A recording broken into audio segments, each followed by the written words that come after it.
Welcome back, everybody, to the Sexy Business Podcast. Once again, I am your host, Spooky Dangerous, and joined with me, as always, is Lewd Neko. Say hello. Everybody.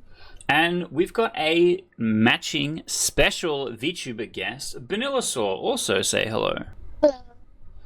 So I personally have some special news because we had our VTuber guest coming on. I have had a little upgrade. I know you can both see this in the group chat, but I've actually changed my avatar. I'm no longer the main character from Sleeve Shock. I'm now the main character from the Grand Butt Sex Hotel. I know you're all very excited about this, but we can save that till later to talk about another time, because I would like to pepper our guest with some questions. Normally how we open is just kind of, how did you get started? What got you really excited about VTubing? And then we can dig into the crazier stuff after that. Oh, wait, should I start talking now? Yeah, go for it. So how did you get started? Okay. Originally I've always kind of wanted to stream, or because ever since I was younger, I played a lot of video games. I grew up on the Xbox, first playing like a Tony Hawk Stater and the original Halo, Peak. Star Wars Commando Brothers. Lots of those games on the original Xbox that my dad got for himself, but I kind of took over. I went on to the 360, a Game Boy, which I still have yet to complete, Pokemon Emerald. I go back to it for like 5 minutes every year or so. And then there's that Xbox, which I would say it served me faithfully, but it's currently on its way out. It has had trouble downloading YouTube onto it, so that's how I know it's really dying. Oh no. And recently I started streaming. Well, I say recently, I started playing computer games, and what really got me to start streaming was, well, I guess like just thinking, like, oh hey, I play games. I can make some money off of playing video games, and if I'm gonna do it anyways, I might as well make a little bit of money. And that's kind of what got me to start. But what started to kind of get me into VTubing was, which was their name? I think it was Gura. The very first, they were the kind of my introduction to VTubing. That iconic clip of her just going, ah. That was my very first introduction to what a VTuber was. I love the impression. Like, hey, that's cool. Well, it wasn't very accurate. I should have waited like 2 minutes and then said it. Yeah, of I course. feel like the silence would have been a bit too much, though. And that's, what got me to think, hey, VTubing is pretty neat. And I also kind of like what's called the discreetness of it. I can keep myself hidden on the internet and not have to show my face. I know you don't have to show your face to stream particularly, but like, I like having something there. And I've always had myself over Bonnie as a character, or that's kind of I've made throughout the years. So I was like, hey, why not make them a character and do VTubing with them? And then I kind of just was, hey, I just got my scholarship money for my college and I have some money left over. So hey, thank you, college, for funding my streaming career. And I went the cheap route with this model, which I've been using for like how long have I been streaming for? Has it really been, how old am I again? It's been like 5 years. I've been streaming for about 5-ish years, and that's how long I've had this model for. So it's been a while. I guess like that's kind of how I started, and I started off playing League of Legends. Hell yeah. I played that game. Oh, it was horrible. I still play it once every couple months to remind myself why I quit. Yeah, that's kind of the League experience. Yeah. But it's been a good time, just starting off by throwing my Discord or my Twitch link into the end of League of Legends games, making friends, having slurs be thrown at me. It was a good time, and then I guess just over time, over 5 years, I'm where I am now. Just still streaming and with the exact same model. I can relate to that because I've also been streaming for about 5 years because I started during the pandemic. So I was like, oh, everybody needs a pandemic hobby. I guess I'm a VTuber now. Yeah. And technically I have been using the exact same model, with the only difference being is like I've had the textures changed here and there. Because fun fact, my nipples used to look horrible. My original model, the nipples looked really bad. And so one of my artist VTuber friends was literally like, "Can I fix them?" I was like, "Yeah, sure. Here's my digital body. Have fun." So yeah, Okay. I get that, because like it's, it's hard to, once you kind of get comfortable with like a certain model, it's almost kind of scary to think of like upgrading or like changing your design, 'cause it's like, oh, what if I don't like it? I don't know if I spend a bunch of money and then I want to go back to my old one.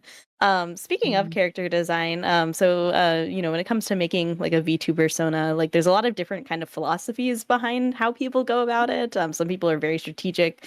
There's people like me who kind of are just like, I like pink. Yeah, let's do that. And I know some people also get really invested in like the lore of their character, where they have like 10-page documents of like backstory. So tell us a little bit about like your character. Where did this design come from? Do you have lore that you like to incorporate and things like that? And how are your nipples? Um, this model doesn't have any nipples, unfortunately. I spent about What? I went the incredibly cheap route with this model and spent about $200 on it in total, which, if you know VTube models, that is incredibly on the cheap side. So it doesn't have anything like that, but the design for this, at least for the outfit, there was a artwork that I found a while ago. I was like, hey, that's a cute outfit. I wonder if I'm gonna, I might use that for my outfit, and I never found the artist. I have the artwork, and I really wish I could find the artist who actually made the art piece. So I kind of have the outfit, added the green gem, changed the hair and the character, and then that was kind of the design idea for my model. And as for lore, I'm actually currently writing the lore, as I've always had an idea of what the lore should be, but I've never really written it down. And now that I'm actually streaming with this model and have something behind it, I can't exactly go with what my original lore was, which was basically, hey, I'm from the Titanfall universe. I was sent to another world, which is the Ruby universe. So I can't exactly do that. So I actually have to make my own unique stuff now. Because, 16-year-old me wasn't really thinking about copyright laws back then. Well, I guess like if I want to go off a little bit of my lore that I get is still isn't written, but I still have an ideal from. Originally, I was the original me, because there are technically different versions of me.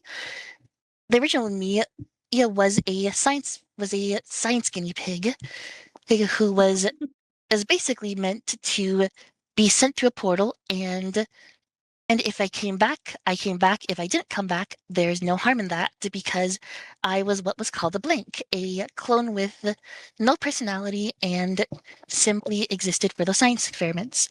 During one of those what was being experimented on were portal technology in this. What was the? I guess like the way I described the universe was basically space cyberpunk, where corporations have just as much actual power as governments do. And the little science lab that I was created was making portal technology, because of course transportation of supplies and people is what is the most expensive for corporations. So they've been trying to develop portal technology. One of these portals accidentally he found out how to send accidentally was he connected to another world, or I guess like another universe, multiverse situation. And in this other universe was a fantasy world, and I was the unlucky or lucky contestant who was chosen to actually do that experiment with the portal for that. So I get sent there. I live out most of my life. I there more and more core objects and things are sent into this other world, how that I'm able to use. And while I haven't written out the specifics yet, eventually I will find my way back to that facility and become a adventurer of sorts, of not just the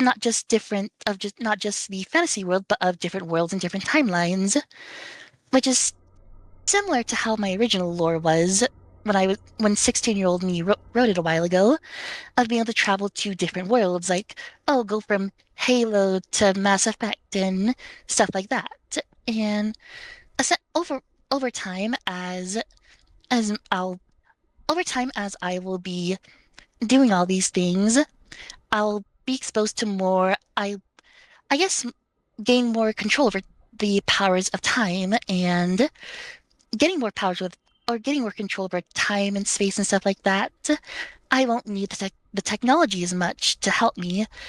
And during this time, when I no longer need the technology to jump between worlds and do all these things, is when a god will spot me and basically ask, "Hey, would you like to become a god and become a deity of time since you already have these powers?" And it's much more easier to recruit a powerful being to become a deity than to actually make a deity themselves.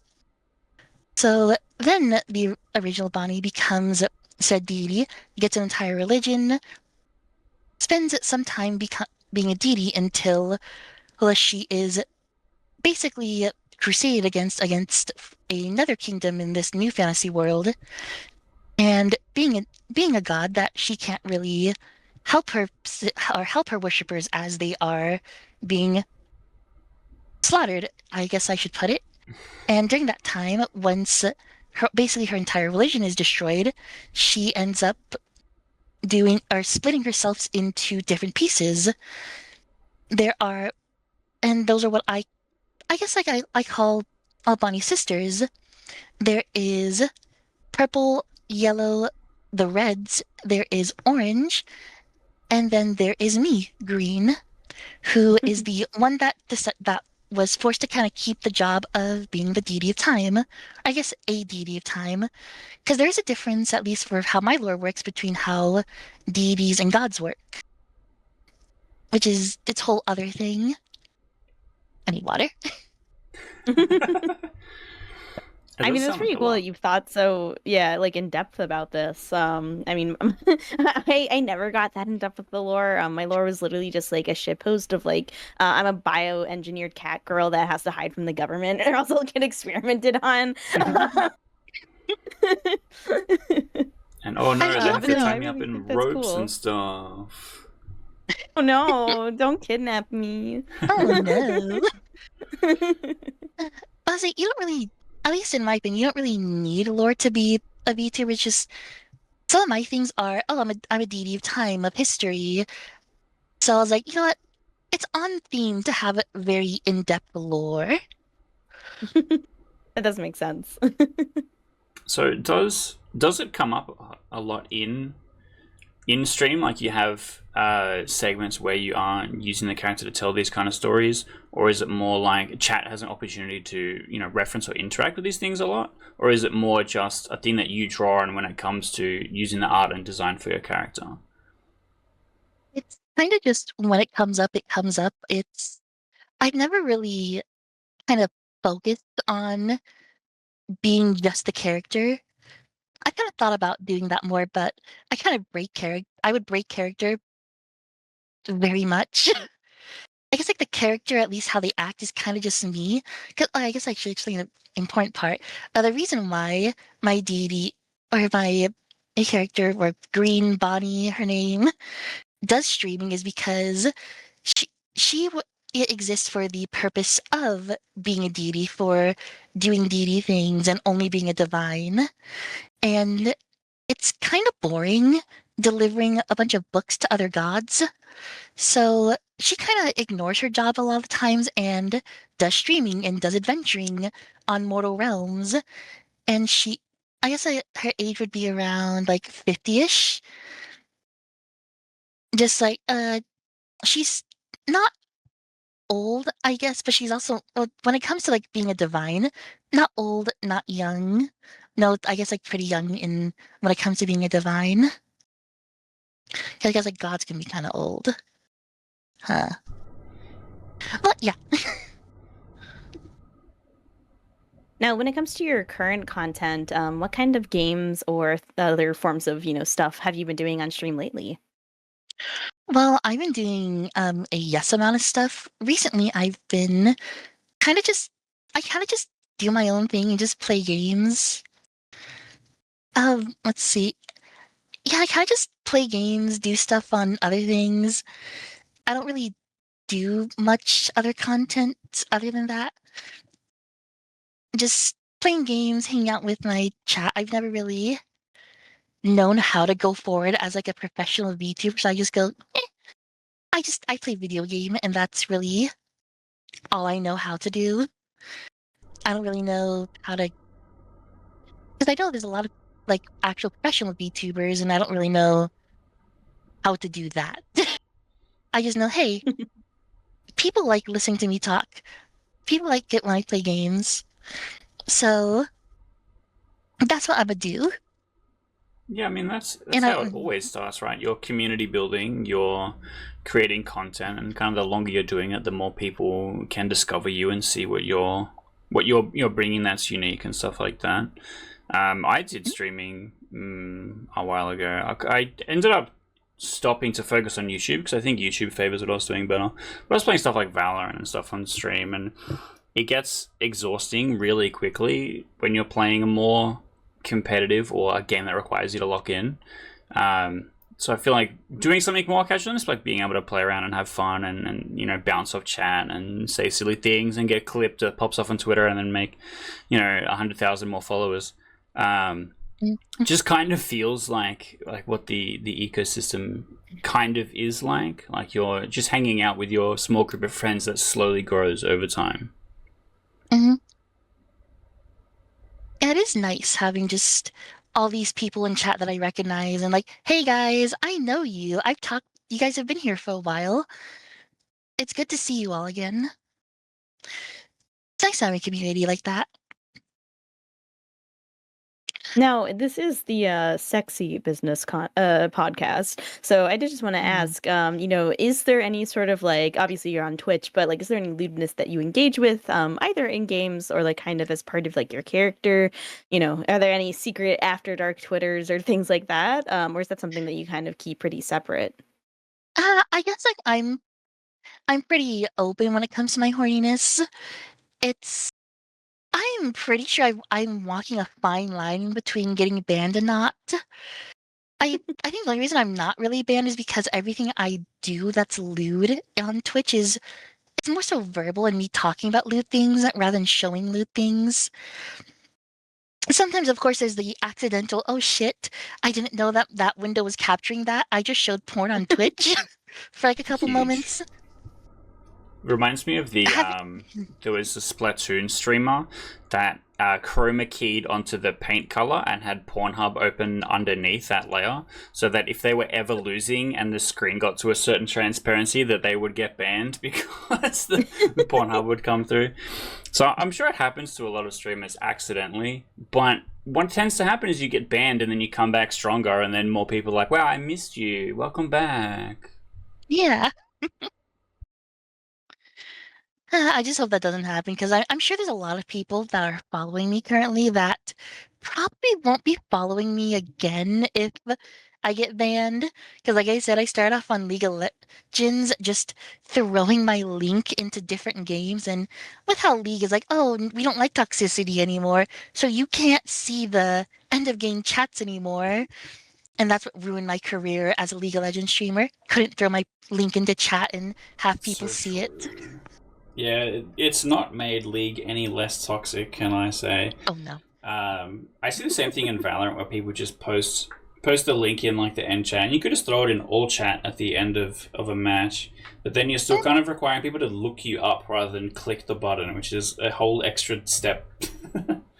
Yeah, and that one extra step, like, yeah, it's a whole extra, it's only one extra step, but people are lazy. Like, I'm like lazy myself. So you can't really expect people to do that one extra step a lot of time. Now, in terms of these sort of like lewd discussions, like what are some of the things that you end up talking about that are so risque? Basically, sometimes my bits of my sex life, or I guess like the small bits of my sex life. What's it called? Uh, Horny things, horny games. Just I guess like what's it called? Horny voices I do. People like being called or like it when I do like I guess the a deeper voice. Yeah, more so like that. Surely we can get an example for the show.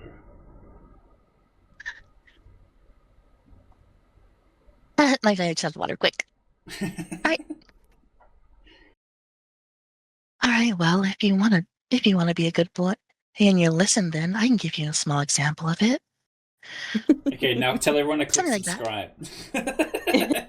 subscribe. Now all of you be such wonderful little pets and subscribe. Alright, now that we've gotten 3,000 more subscribers, do you ever pull out the mummy voice to be like, use your Twitch Primes or something? No, it's just something I kind of use randomly. It's like when I want to be, when I want to just say lewd things to my chat, and then I use it every once in a while. I guess like I should do like reading. And I guess like there was a couple. Yeah, that I need to do more horny stuff more often because I keep on forgetting to post stuff on the Nyanzly, and I had that entire thing. I was like, hey, I'm gonna do this, and I keep on forgetting. Like, there's a time where I did it like I read horny scripts.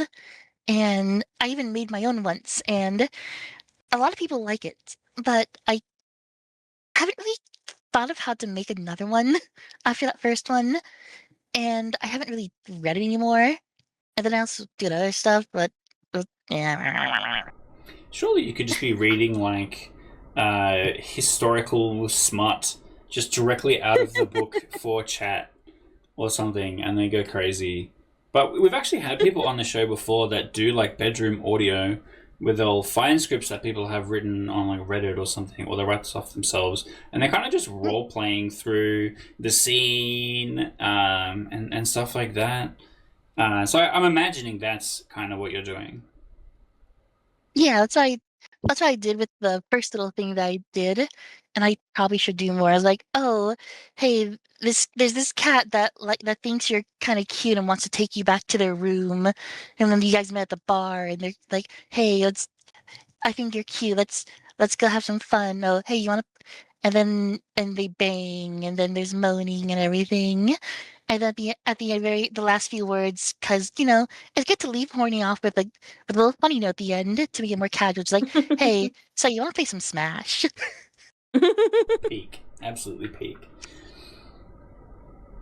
Now, I mean, on our podcast, you don't have to censor yourself, because as far as YouTube is concerned, we can talk about whatever we want as long as we don't show like too much cleavage. Oh yeah. So do you have any favorite pieces of horny media, whether that's lewd games or otherwise, that you want to talk about us with? Let's see. If I'm talking about horny media, I guess like my favorite when it comes to horny games is Corruption of Champions, Hell especially yeah. two. I haven't played the first one, and it's got everything I like. It's got bad ends. It's got uh, t- a lot. What's it called? Con non con. Where it's like, oh no, you're going to non con me. Well, guess what? It's actually consensual because I like this. We've actually talked about that one. Like I've mentioned it a bunch because Corruptions of Champions was like one of my first introductions to an adult game. Because I had a Mac growing up, and it was like one of the few games that I could run on it because it's just like a text-based like browser game essentially. In that case, it was the first one, and I went on to play the second one. And then we did also talk about like degrees of ludity pretty recently, which is kind of in the same family. I would highly recommend that one if you haven't played it. A lot of people who end up liking corruptions end up enjoying ludity as well. And there's too many for me when it comes to degrees of Ludi. There's too many like what's it called? Like There's too much. stats. Yeah, there's too many stats. Too much non-lewdness. Like I gotta go through like a process to get plapped or something. I can't just like okay, press a button. Okay, surrender. Okay, flap time. There's too much video game in my pornography. Who put this here? Exactly. I'm coming here to read smut with a little bit of story. Yeah. I ain't here for the plot. I'm here for the plots. Big wobbly plot. Yeah, as as I would put it, whenever my friends talk about watching High School DxD for the plots or for the Yeah, plot, oh absolutely. yeah, they love the two round plots that's on the main character's chest. Hey, to be wobbling, that's for sure. Yeah, Uh-huh. DxD is definitely one of the prime offenders when it comes to fan service, in my opinion, and I've seen some pretty fucking cringe. I've watched every Interspecies reviewers episode. I still think DxD is worse. Like, At least it makes sense in the case of Interspecies reviewers. it's They're going to intended. brothels. That's it. That's it. Yeah. It has a reason to Yeah, be there. yeah, the entire point of that one is like, oh hey, the entire point of this anime is sex and to rate how different species are at sex. So you kind of know why it's that horny, and there's a reason it's non Crunchyroll, so I can't watch it right now. It's yeah, too lewd. Yeah, you have to find that one on some secret websites for sure. Yeah. Like I did. So, gun to your head, and you have to pick a weird fantasy creature to have sex with. What do you pick? There's too many I like. I guess it depends. Do we have anime logic when it comes Yeah, to being stretched absolutely. out? Yeah, Oh, yeah. You won't die. okay, dragons. Hell yeah. I'm pretty sure dragon cum feels like drinking chili oil. Send sweet. Oh God. It'd be Why is very, it very spicy? warm. Yeah, it's got to be spicy, right? Surely. It's like different. It's like different flavoring depending on the dragon. Red dragons are Yeah. spicy. Yeah, like what's it called? Black dragons are more grounded flavoring. Blue dragons are kind of have like a little bit electric. Green is mint. All right. So as we're approaching the end of our episode, we've got to ask some of the all-time most important questions. And I'm not going to take this job away from you, Neko. I've got to let you do it because we know how much you love asking this one. Who is your all-time favorite husbando and or waifu? B. Uh, I don't really see a lot of characters. Like, I guess if I'd say my favorite character, it because I've never really thought this character is my waifu or this character is my husbando. My favorite character in anime, I think, is the Megumin, just because chaos explosive gremlin that blows things up. It's pretty peak. I mean, Konosuba is pretty peak in general. That is a Oh yeah, strangely horny anime for just no reason. like it's the silly kind of anime. It's also kind of where I started to get a little bit interested in vor, but that's an entire other topic. Well, and Like also, wow, Darkness is like a non-con kind of character too. I think that's where that kink originated from too. All right, kids, watch The origin Konosuba. story. It'll give you more funny things to talk about when you go to kink events. Yeah, it'll awaken a lot of things in you. Now, why don't you tell everybody in the audience where they can find all of your fun stuff? Well, I can be found on what's it called on Twitch at Bonillasur. I can be found on YouTube at the same name. My Twitter, I have two Twitters. One of them, Bonillasur Tubin, kind of which is the non-horny where I post shit post, and is also the horny one because why is there so much porn on my non-horny Twitter? And then there is the horny Twitter. They're called at Sticky Cat Gaming because I've a bunch of friends who call me Sticky Cat because of how lewd I am. Trust me, it's not slime. You don't know it's cum. It's definitely because of cum. And you can also find me on Nyansley or wait, can I actually say its name Yeah, go for on it. here without? Okay, you can find me on Fansly at the Sticky Cat Gaming as well. And you can find me on YouTube on Villainster, but I don't really do much on there if I'm being honest. I kind of throw my VODs on there every once in a while when I remember, because I forget a lot. That's that's the death of a lot of things that I've done. Just oh hey, I forgot. No thoughts, head empty, only meow. Meow meow. Only meow.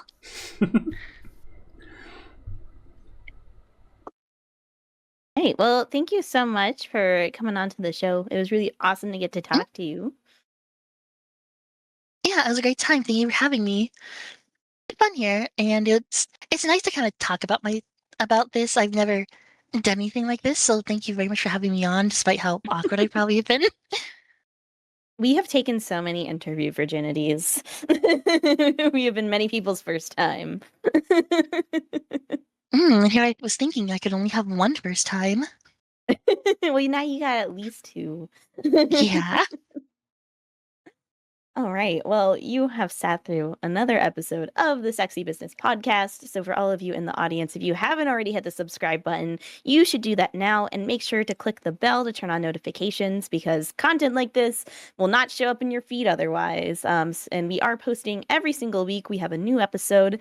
We've had a ton of interviews lately. Sometimes we review or talk about games. Sometimes we just talk about fetishes or kinks. And sometimes we shitpost. We just do a bunch of stupid episodes where we talk about dumb stuff.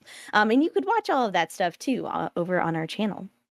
And then while you're down there, go ahead and give us a like and feel free to leave a comment down below. Tell us what you thought about the episode, or if you were a fan of their content previously, let us know.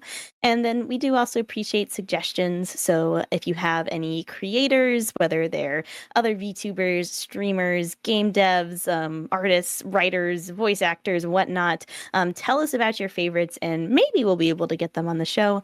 Or feel free to leave recommendations of other games or content that we should check out.